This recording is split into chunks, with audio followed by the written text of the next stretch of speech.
Hello, I'm Rob Higuerita, and I'm an enterprise support lead at AWS, and I'm based out of Austin, Texas. Welcome to AWS Supports You, where we share best practices and troubleshooting tips from AWS Support. Joining me today is Aaron Adele from AWS Support. Can you give us a quick introduction, Aaron? Yeah, sure. Hi, everyone. I'm Aaron. I'm leading the go-to-market for something we call cost visualization, basically, trying to help customers get better insight and value out of their cost and usage information. And I apologize for my hair. I tried to put some gel in it this morning, but it's a little out of control. I just, for my general appearance, I just apologize in advance to your viewers. Thanks, Aaron, for the intro. Yeah, today's topic was very near and dear to my heart, too, as an enterprise support lead and technical account manager. We work with customers to help them reduce costs in AWS and manage their operations spend. So that's what we're going to be covering today. Is we're going to introduce you to the AWS Cost Intelligence Dashboard and CUDOS in order to visualize your AWS cost and usage. Before we get into the details, though, a quick note to the attendees online. Please feel free to use the chat window on the right-hand side of your screen to share your thoughts and ask your questions throughout the episode today. We've got Aaron and myself here to try and help answer your questions on cost and usage, so we really look forward to hearing from you. Aaron, do you want to go ahead and kick us off today? Yeah, absolutely. I'm really excited about this, and yeah, definitely reach out with questions, folks on the call. It's kind of fun to kind of answer some of these questions and make this a very sort of custom and bespoke demo. So yes, as Rob mentioned, we're going to talk about the Cost Intelligence Dashboard and the CUDOS dashboards. Collectively, we call it the Cloud Intelligence Dashboards. This is a little bit of a table of contents. What we're going to do, I'm going to talk to you about why do you need this? Why am I even here? What's going on? I'm going to introduce you to the Cloud Intelligence Dashboard framework.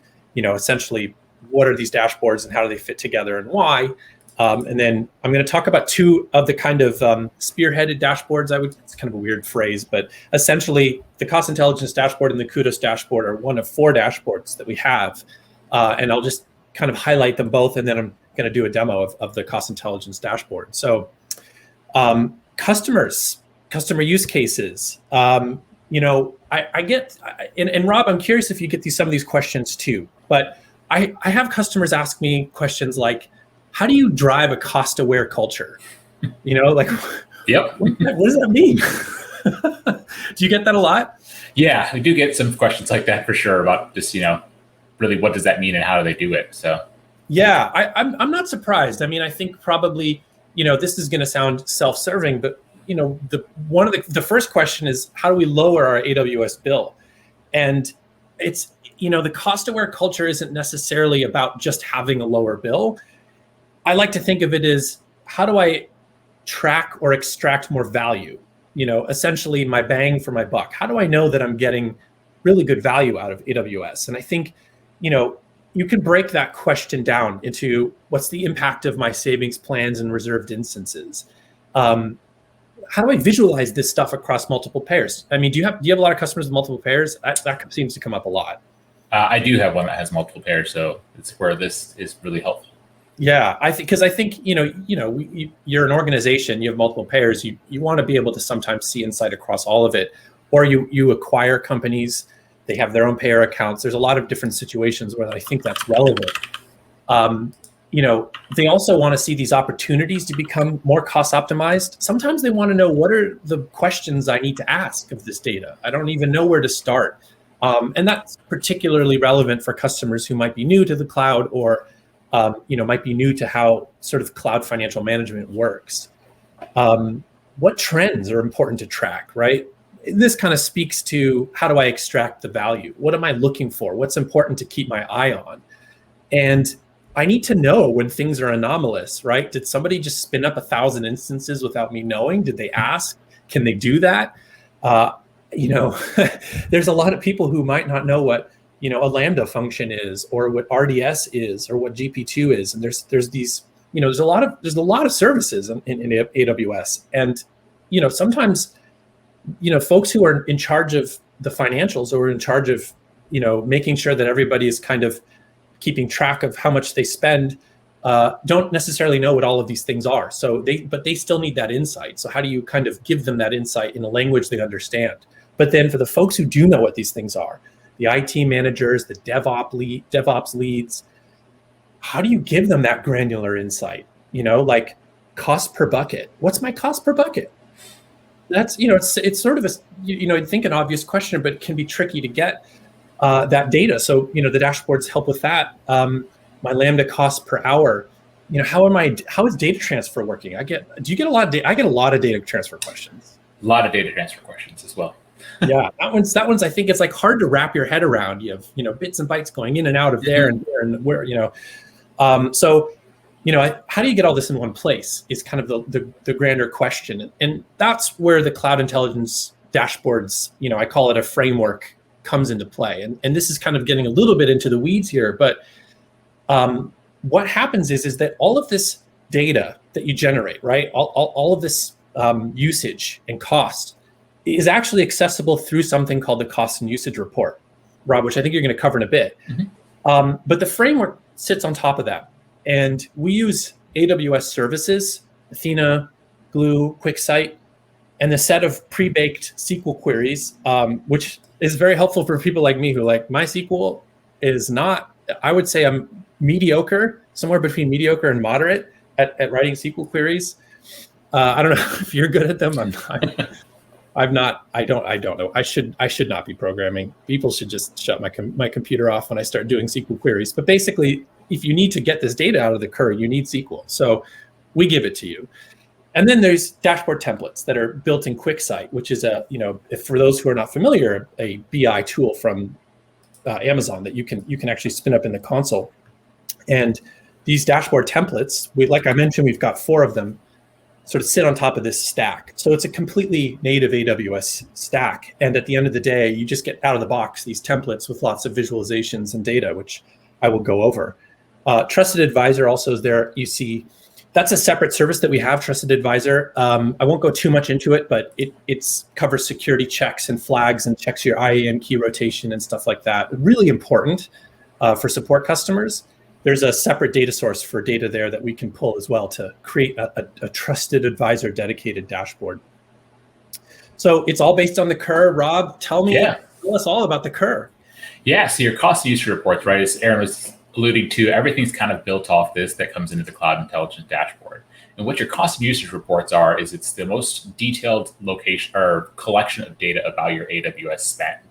And so you can enable these cost and usage reports, and you could just have it, leveraged within Athena. So you can do queries, and you can collect information by individual resource ID. So you can find this specific EC2 instance, talked out to this specific region in detail. And so it collects all of this information for you based on all of your AWS spend. So you could analyze it using a ton of Athena queries if you wanted to go down that route and just export, say, from Athena to an Excel spreadsheet or something to then manipulate on your own. But overall, this data gets collected. It's delivered multiple times a day into that S3 bucket that you target this towards. And then, that really is what allows you to build those custom queries and reports. We'll provide some links and information on, if you just want to get started with how to create a cost and usage report in your account. We always, recommend when you're setting this up, capture the resource IDs when you set that up, because that's going to be really key to getting that really detailed, granular information out of your queries and such. But we'll drop some links here about that. And Aaron, I'll turn it back over to you to kind of go over some more information on how we can build off cost and usage. Yeah, thanks. What's really cool about the Cur is that it's basically a big data dump. Now I wouldn't open it in Excel necessarily. Not all of it, yeah. Yeah, right, exactly. So, but that's a good thing in this case, because it is a lot of data, and I think when you get to a certain point with data, you have to figure out, okay, I can't, as a human, go through this and do pivot tables and things. How do I extract value out of this? And what are some of the hidden gems and secrets inside here? And that's what I really like about this dashboard process is that, in the whole, the dashboard is very valuable. But even just accessing and extracting this data, aside from visualizing it, can be really valuable. But I like to demo the cost intelligence dashboard, and I like to talk about it first. So as I mentioned before, with the cloud intelligence dashboards, we've got 4 publicly available dashboards. The cost intelligence dashboard, CUDOS, the TAO, the Trusted Advisor Organizational View, and the Trends dashboard. I like to talk about the cost intelligence dashboard first because it was the first dashboard that was created, and also I think it sits at a really nice place in terms of people like me who are not extremely technical and didn't even know what Lambda functions were until I got here, kind of thing. But also allows people who really understand cloud financing and FinOps and everything to kind of get the high level information they need. It's really good. I really enjoy demoing it for customers. There's really kind of 6 primary sections. We're going to do a demo of it, so I'm not going to go deep into this, but it's got a lot of really good high level information. What I do want to go deep into, though, before we demo it, is the CUDOS dashboard. So this is kind of like, if you took the cost intelligence dashboard, buried it in the ground, right? And you got some dirt on there, and you put some like fertilizer on it, got some water, some sun, and it just explodes into this beanstalk, and it kind of grows. It is an exploded view. It is a very, very, very detailed, very granular, very in-depth dashboard. As true with all these dashboards, it's all still in plain language. Yes, you do need to know what RDS is, and you need to understand why you're looking at your EBS snapshots. But if you understand those, why you need that granular information, it's really easy to use. It's organized by service, and kind of like service family. So you can think about your databases in one section and your storage in another section. It's pretty secure. I mean, this runs in your account. It's QuickSight, which supports your IAM roles and access management. There's no agents running anywhere. It's just your data and your organization and your account. And it's all AWS native services. So nothing leaves your account. Like I mentioned, it's pretty in-depth. There's machine learning driven insights in there.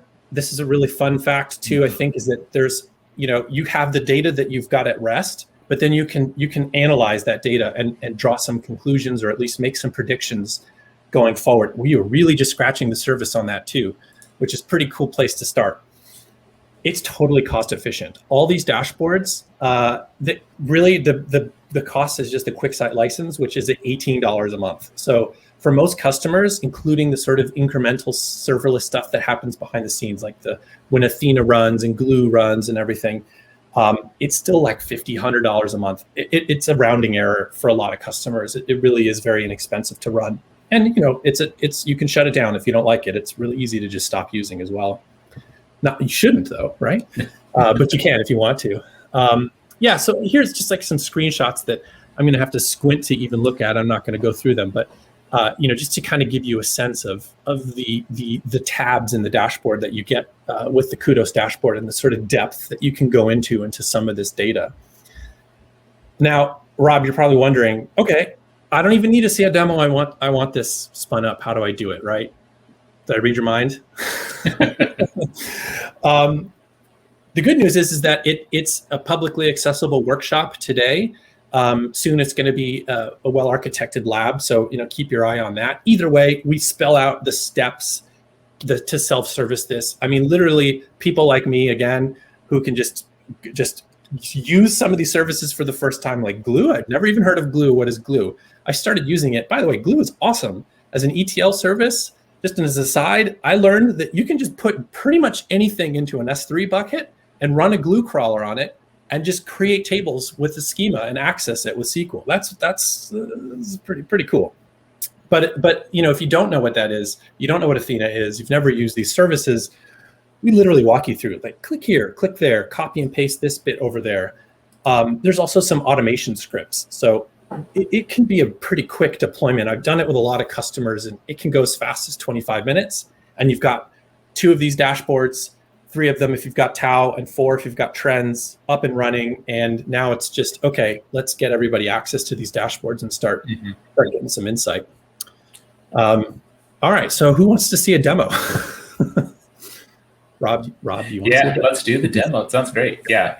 I also want to add just real quickly on the CUDOS workshop, if you're an enterprise support customer too, like definitely reach out to your technical account manager, because they can have a conversation with you about like helping to run through that workshop and get you going there with it.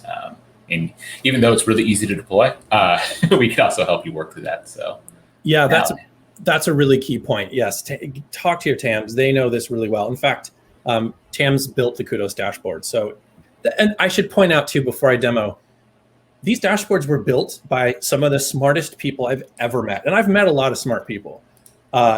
These people know this stuff. They know the cost and usage data. They have it memorized. They understand customers. They know what they're thinking. They've been asked these questions a million times. I think what really, I mean, I'm standing on the shoulder of giants with these.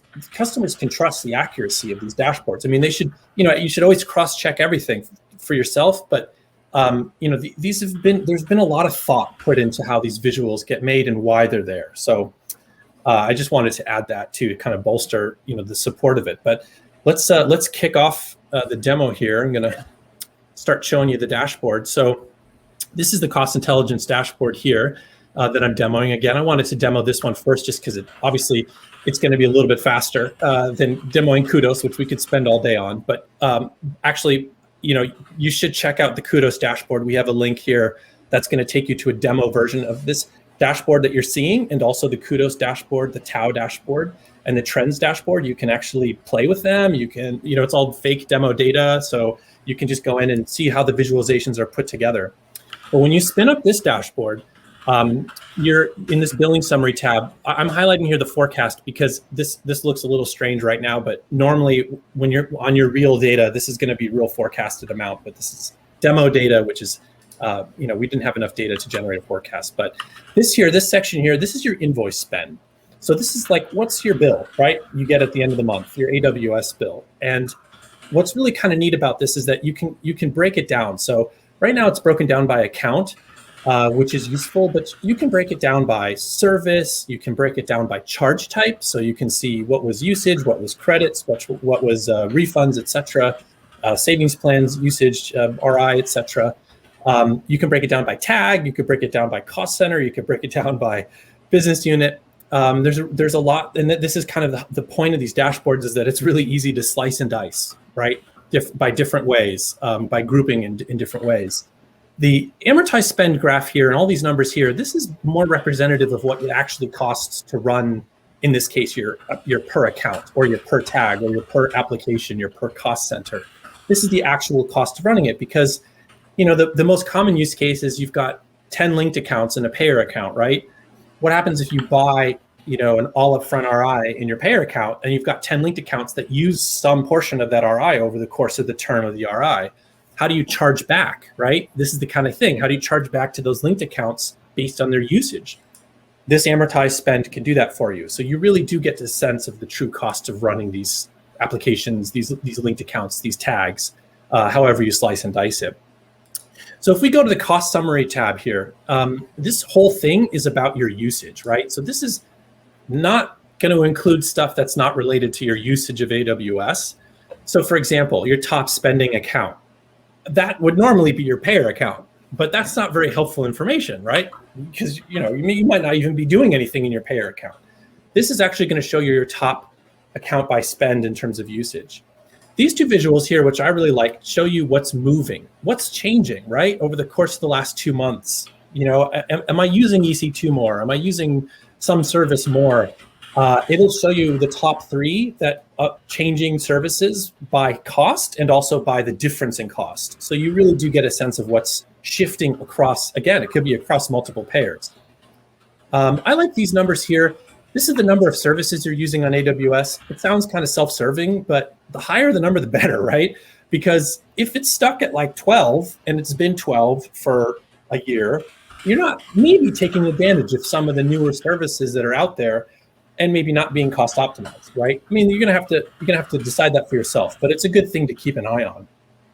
This graph I like because it shows your usage, which is this red line right here. This is your overall usage of AWS. Your gigabytes stored, your Athena queries, your compute hours, it's all combined into one number. A number on its own, which doesn't mean much, but as a trend over time, you can see, is my overall usage of AWS growing, right? Or is it shrinking? And then your cost. So this is not causation, but this is correlation. You can see your cost behind this number and see how that is kind of associated with your usage. Again, this is all about a story. This is all about kind of scratching away at the surface of this information as you kind of go through these tabs. Now, what happens when something happens that you don't necessarily know about, right? An anomaly. this little machine learning widget here is an anomaly detection widget that's built into QuickSight, and it'll surface anomalies, and it'll make it really clear, we think this is higher or lower than it should be based on your previous information. You can dive in here and explore it on a graph and see which account it comes from and what service it comes from and really track it down. Or you can use this graph too. I like this is just a daily cost graph, day over day cost. Really great for spikes, right? Like, hey, one day on Tuesday, for some reason, we had this huge data transfer spike. Or I can switch it to by account and say, hey, account F had this like really large spike for a certain day. And I want to go track down and figure out why that was, right? I don't see any spikes here, so I might just kind of move on from this point. But it's really easy to drag just about any field in there and get a good sense of how you can slice and dice this further. So this visual here, right? This is my savings, right? Now, what does that mean? So now we're getting into kind of KPIs and metrics and what am I tracking and why am I tracking things, right? So here's a question. This is a question for you, Rob. Do your customers think about only their EC2 coverage with savings plans and RIs compared to on-demand, or do they kind of go beyond it? Or are they just looking at the coverage percentage? Yeah, they look at coverage and they go depth into utilization and stuff too, right? Because they want to understand overall how it's really being applied, which ones are taking the most advantage of it. Some of them get really granular on the actual level that they really want to look at to see that information here. So.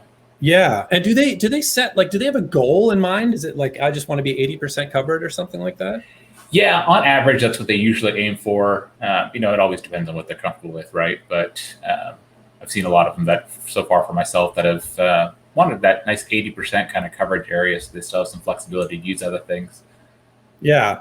I mean that it makes sense because I think from the customer's perspective.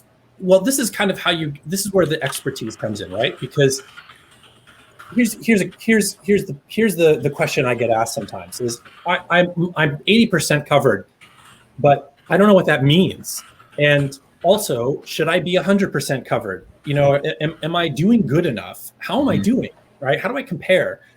What I like about this particular visual here, the savings, is that at the end of the day, you are saving, right? So you purchased RIs and SPs, and your coverage is what it is. But are you still saving money? And almost always the answer is yes, and you can see that here in this graph. But I'm wondering, I've been kind of launching into this now for a few minutes here, and I haven't taken a breath to just check to see if people have questions at this point yet, which I promised I would, and I totally failed at doing. So, has anybody asked any questions? So we do have one question from Ray_DB222. Just curious. Oh, Ray_DB222. I knew it would be him. Just a question on deploying the dashboards, right? Is there CloudFormation that's involved in deploying the dashboard? Probably some information for the CUDOS workshop as well, but just wanted to pick your brain on that. Yeah, definitely. So there's lots of different ways you can deploy these dashboards now. It used to be you just have to do it manually, meaning you go in Glue, set up the crawler. You go in Athena, set up the views. You go in a QuickSight and set up the data sets, etc. But if you follow the workshop, we have several options now that you can use to deploy it, including the CloudFormation template. So there's CloudFormation that happens even in the manual steps now with the way that Glue gets set up, because when you create a cur, there is actually a YAML file that gets populated with your cur, and you can use that to set up Glue to crawl it and extract it. So every day we work really hard to make this easier and easier to install. So keep an eye on it, because there might be some more exciting things coming in the future in terms of speeding it up. But that's a really good question, and we'll definitely want to make sure people don't feel too intimidated about setting this up, because it really isn't super hard. It's I think the value of it just far outweighs the 20 or 30 minutes it takes to set it up. So anyway, the savings, right? The savings, like how am I saving? How am I doing? And again, this is about tracking KPIs and metrics, and doing more than just I just want a lower bill, right? So your coverage, you can track it here. And what's really cool is forget the absolute percentage per month, but if you look at how it's trending over time, like for example, like last week, it's, I can't really see it. I have to squint here. My screen is pixelated a bit, but my orange section here, and this graph here represents my on-demand, and that's obviously still a large portion of my overall coverage, but I can see it's going down. So I'm trending in the right direction. Other things you can do to control your value is stuff like your previous generation instance spend, right? I'm spending, this little blue section here represents a little bit I'm spending on some previous generation instances. I might want to think about upgrading those instances to get what, right? So what's the impact of making these decisions? What's the impact of buying RIs and SPs and whatnot? That's what this graph is for. I really like this graph because this is your unit costs, right? So this is what it costs on average per hour, this line here, to run EC2. Now you can see it was at a peak at that point, and I've gotten it down, right? I've gotten it down here to some number I can't read because it's too pixelated, but it's going to be some cents per hour on average of running compute. Now that line goes down the less you use on demand, the more savings plans you have, the more RIs you have, the more current generation instances you have. These kinds of optimization steps that you can take, you can track how they impact you with this unit metric here. So these things here affect that, and that's what I like about this tab, is that you can kind of see it all in one here, and you can compare it to your usage. This line here is your overall usage of EC2. You don't want to get confusing. You don't want to confuse it with just a spike in usage or a dip in usage, right? Because you might one month use EC2 a lot less, but you might have that usage that you did do might be more expensive usage, right? So it's not always, you can't just look at the usage. You do the unit metric, the unit per hour cost of compute is really important. And then you can compare it to stuff like your customers. What does it cost to have a customer? What's your cost, your cost of customer acquisition? Let's say you have subscribers. What's my EC2 cost per subscriber? These are kinds of comparisons and things you can start to do with this data. I like this elasticity graph because you can just see, okay, and this is all this is all of our demo data, so it's kind of flat and boring. But I had a customer that looked at this and said, "Hey, I noticed that we just have more going on Sundays. I didn't realize that," and it turned out to be true. And they were able to plan forward and do more cost optimizing, knowing that Sundays was a big heavy usage day for them. So your start summary here, this is along the same lines of your compute. I'll talk about S3 here on the left. You also have EBS on the right. When you're storing objects in S3, you have different tiers, right? So you've got standard tier, you've got Glacier, Deep Archive, etc. This will show you how your objects are spread across your tiers in the previous month, which is just useful to know. But again, what's my unit cost, right? What's my average per gigabyte cost of storage? And that's what this purple line here is. So I want to get it down. I don't necessarily think I can just store less, which is this purple line here, right? This is my usage of S3. But if I'm using AWS more and more and growing, how do I keep that unit cost down? So that's what that graph really is about. Is let's say you've started using intelligent tiering in October, right? And it's now March. It's a few months later. You can see the impact, right, of how it started to shake out what objects needed to get moved into Glacier. And of course, Glacier per gigabyte is a lower cost. Of course, there's different trade-offs, but from a per unit cost gigabyte per hour average, not per hour, per gigabyte average cost of storage, it'll go down. Your cost per bucket, we talked about that. That's this graph, right? Every time I show this to customers, especially when they run it on their own data, they're just surprised by something. Some bucket way more expensive than they expected, and it's almost always a logging bucket, right? So if you look at the names of your buckets here and you see logging, I think you should think, Glacier. And so that's a separate conversation, but you can definitely get that kind of insight right off the bat with these. So reserved instance savings plans. This is your savings. This is where your savings are coming from, right? So, across the RIs and SPs that you got, which is seeing what savings? This orange one is my RI. It's saving me a certain amount, and the blue one is my savings plan. And of course, this is demo data, so we don't have very many savings plans and RIs going on. But as you can imagine, that you would want to keep track of that, especially as you start planning and strategizing for the future, right? You can see your savings per savings plan or RI and compare. you get to see where they go. So in this graph here, you can slice and dice it by account, by tag. Again, where are my savings going, right? So you see where they're coming from, you see how much you're saving and where they're going. And then you get to look in the future with this graph and see when are they going to expire. So this savings plan is going to expire at some point in the future here in this date. And that dollar amount that's printed there is what you're saving. So you get an immediate impact information about what happens if I don't renew this. Your bill will literally go up by that amount.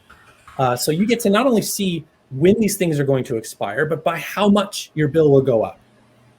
I feel like that's really good information to know. I mean, Rob, what do you think? Right? I mean, is this useful? I mean, am I just easy?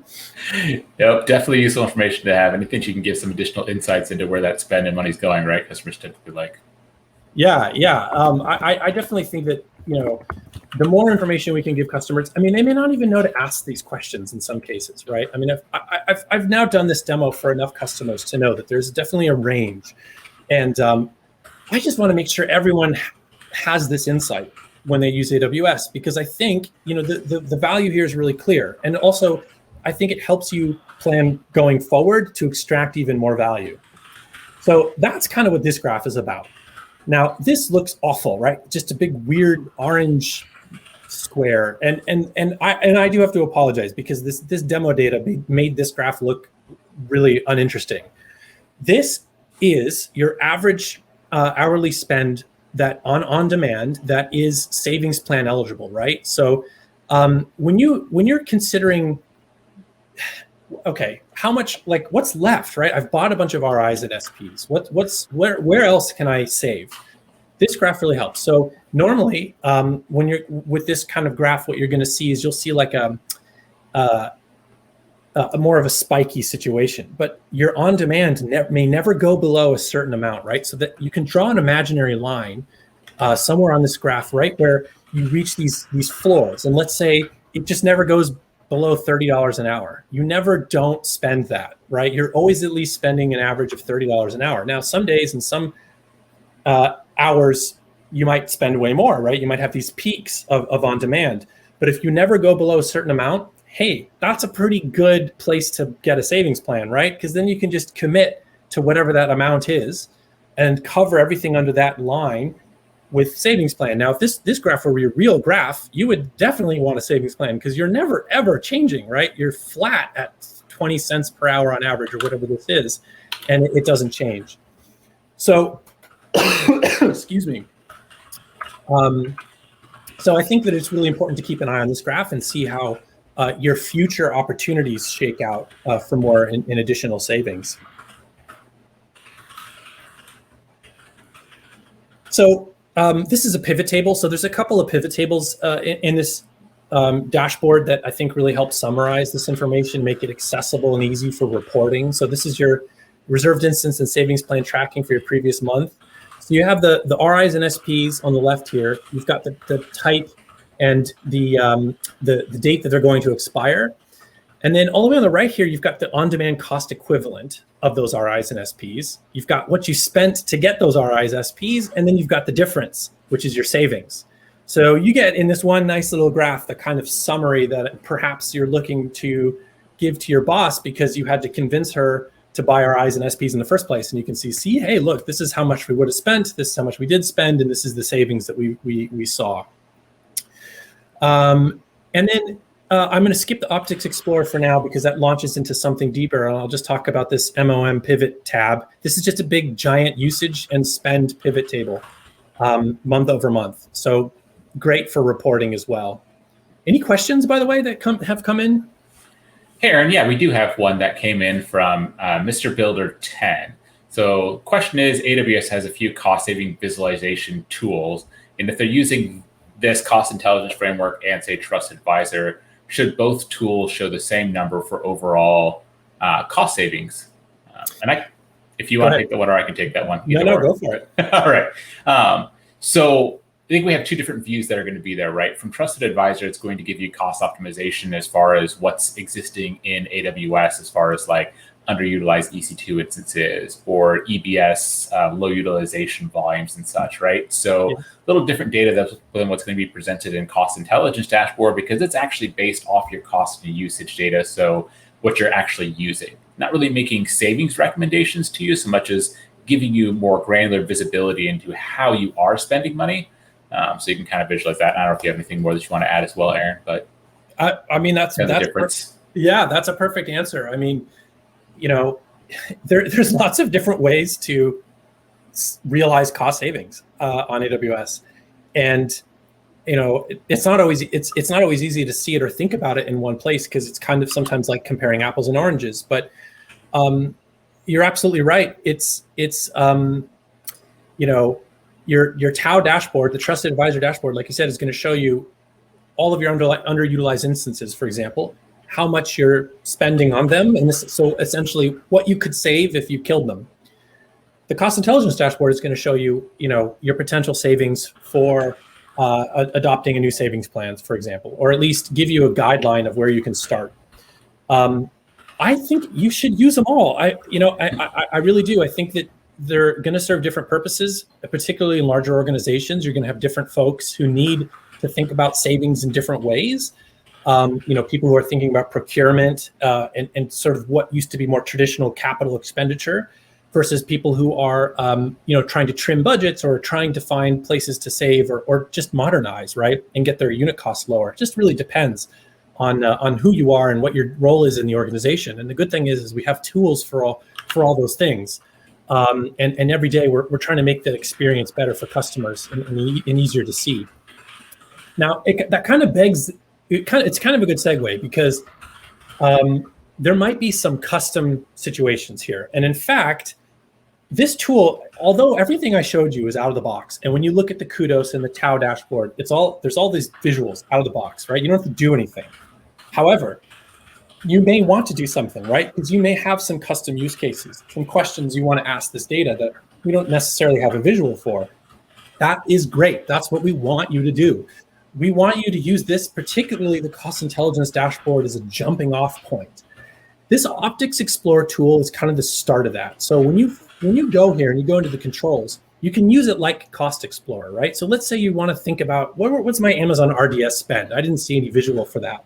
So you can go in here and set some dates, and then it's going to give you your spend between those dates. And then you just add a filter, right? So I'm going to filter everything out that's not Amazon RDS. Now I'm looking at my Amazon RDS spend. Bam, right? There's the answer. But I kind of want to take it a step further, right? This is not the complete picture for me. What about my storage portion of this? I like the usage type filter. It's a very granular field. It's got a lot of stuff in it, but if you just search for storage, you're going to start getting just the usage types related to storage. And then I can group it by that and see, okay, this is my Amazon RDS spend grouped by the storage type. And then I can, figure out, all right, well, this one's the one costing me the most, or this one is, this one's growing month over month. What do I do about it? Yeah, go ahead. It looked like you were going to jump in. Yeah, no, I was just going to say, so we had a little bit of conversation going on with Dragonite H3 in the chat here about, like establishing access to the dashboards and stuff. And so I just wanted to give a little information on that too.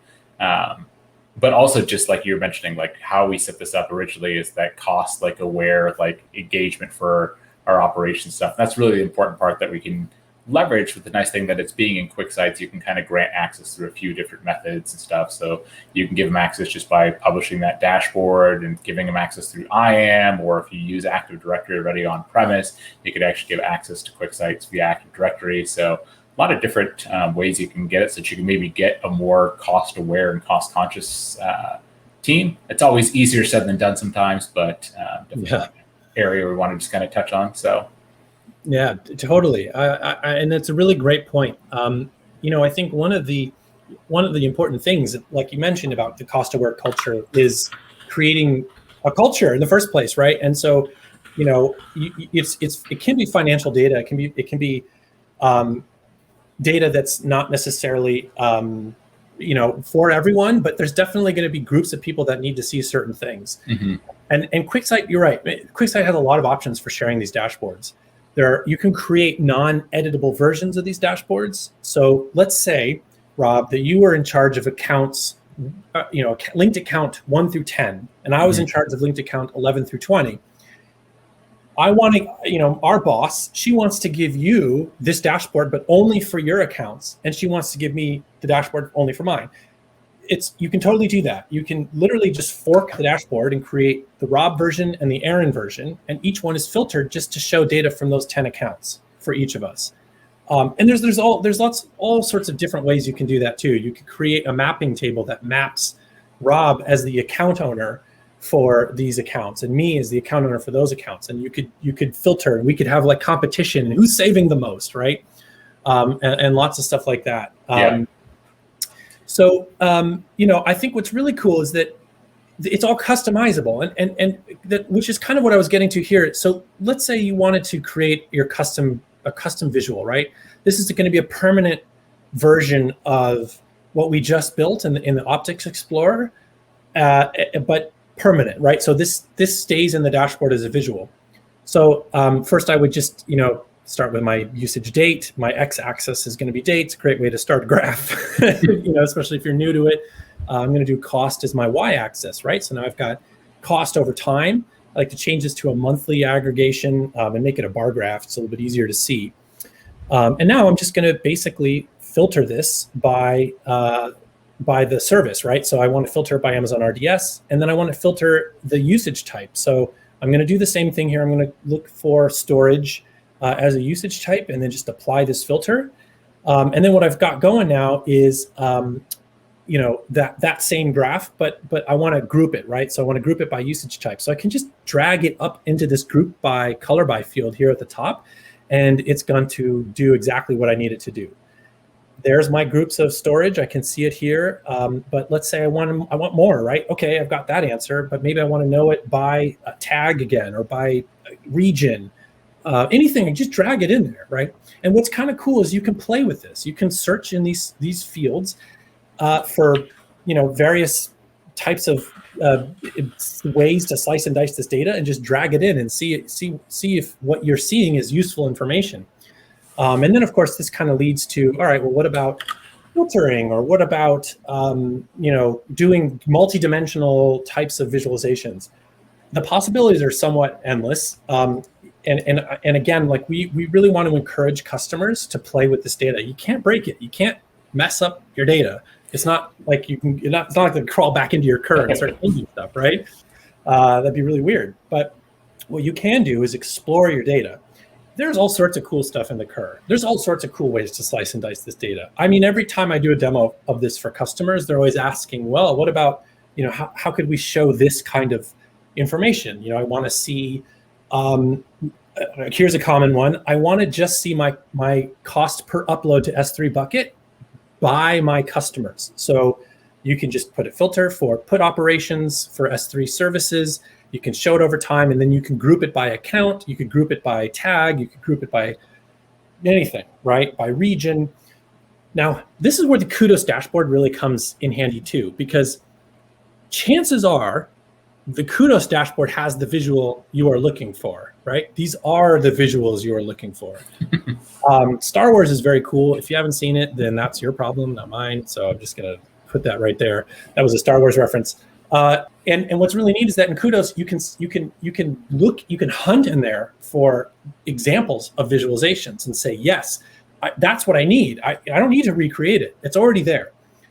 Maybe it's also just partially what you need. So you can click on it and see, like, how is it filtered? How is it organized? How did they do this? And copy it. So there's a whole world of exploration that we want to encourage customers to really kind of start to take ownership about over their cost and usage data. A colleague of mine coined the term controllership.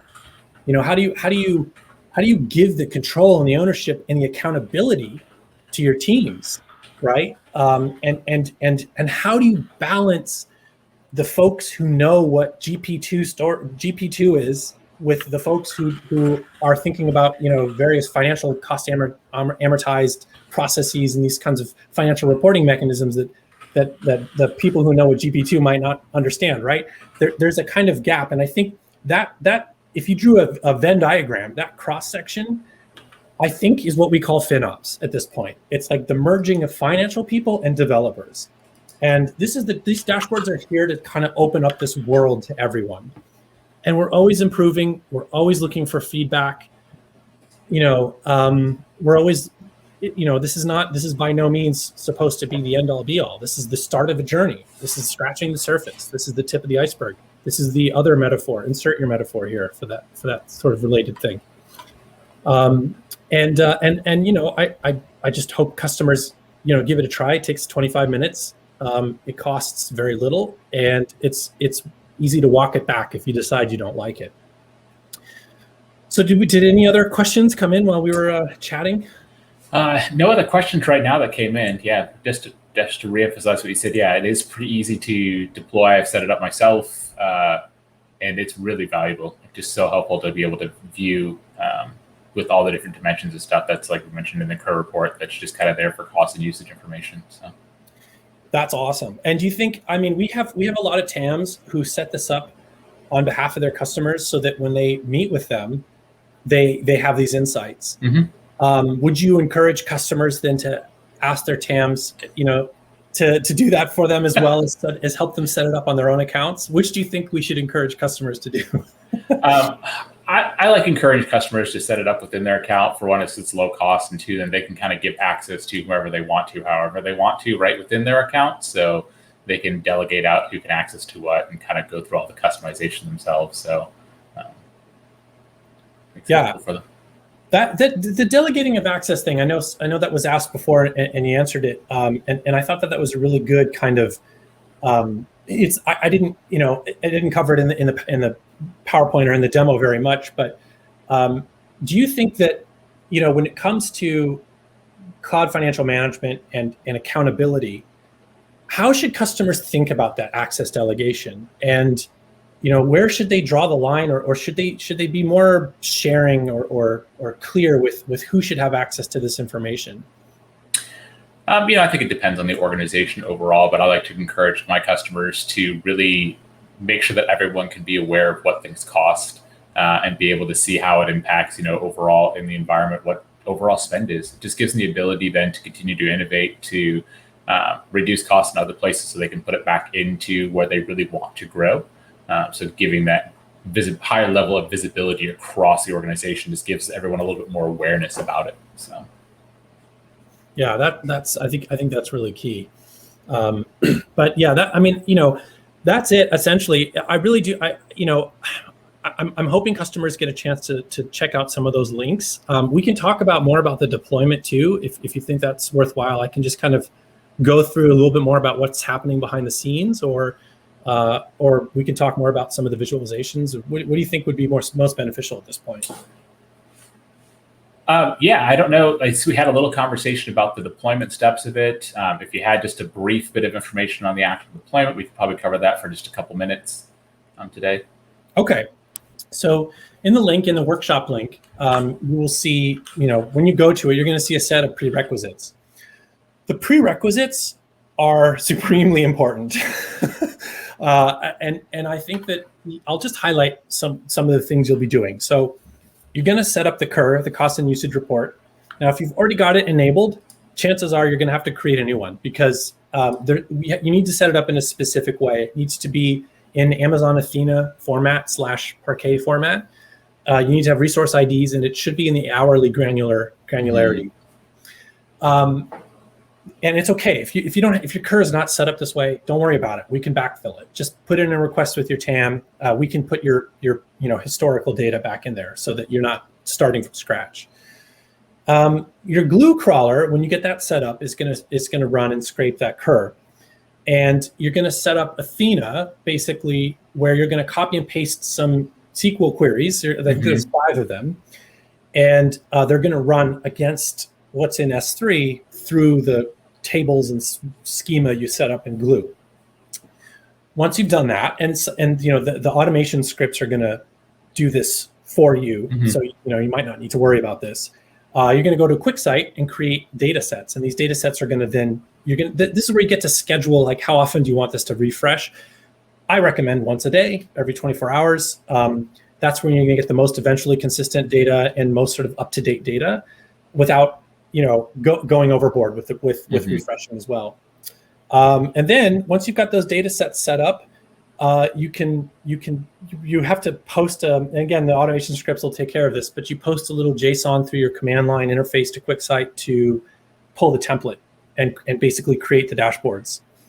And then you're off to the races. But I don't think it's too hard. We spell it out really clearly in the prereqs because those are the most important steps. And obviously we're here to help. So if anybody gets runs into issues, definitely reach out. Great. Yeah. Thanks, Aaron. So everyone, today we looked at the cost intelligence framework and some of the different dashboards that are available within it and how you can leverage those to visualize your cost and usage reports. So just want to say thank you to our moderators for posting the registration page for our upcoming episodes, which is awssupportsyou.splashdat.com.